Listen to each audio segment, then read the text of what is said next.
Qu'est-ce qu'une marche exploratoire? C'est un diagnostic participatif en marchant, réalisé par les habitantes, qui touche les comportements humains et les obstacles physiques qui les empêchent de circuler partout en toute liberté. Il y a des études qui montrent que les femmes et les hommes ne circulent pas de la même façon dans l'espace public. On dit aux filles, dès les plus jeunes âges, sois prudente, ne t'habille pas comme ça, fais attention, s'il t'arrive quelque chose, ce sera de ta faute. On leur met dans la tête que l'espace public est dangereux. Et ce qu'il y a surtout, ce sont les micro-agressions quotidiennes, qui ne sont pas identifiées comme des agressions. Ce sont des mots, ce sont des regards. Une jeune fille qui attend dans la rue le sait très bien. Tout cela dit aux femmes, vous n'êtes pas tout à fait légitimes dans la rue. Faites attention. Donc on peut changer les choses, heureusement. Maturescence propose de vous accompagner en 4 étapes. 1. La préparation, auprès des marcheuses et auprès des décideurs. 2. La réalisation des marches, plusieurs marches. 3. Le débriefing et la présentation publique des propositions et des diagnostics. 4. Le suivi des réalisations et des propositions.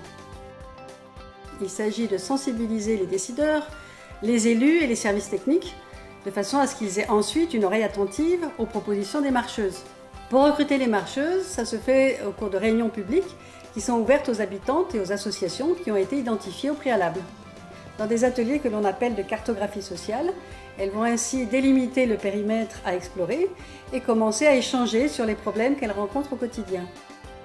Il faut plusieurs marches pour explorer un même endroit, parce que la fréquentation varie selon les jours et selon les heures. Une personne pilote la marche, une autre contrôle le temps, d'autres prennent des photos et d'autres prennent des notes.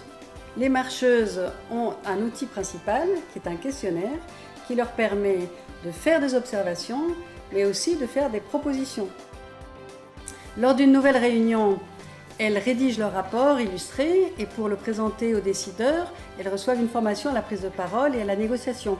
Une nouvelle marche exploratoire a lieu avec les décideurs, dossier en main, afin de partager les constats sur le terrain et discuter les priorités.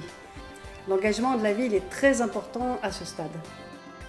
Il est assuré par la création d'un comité et des rendez-vous périodiques entre la ville et les habitantes.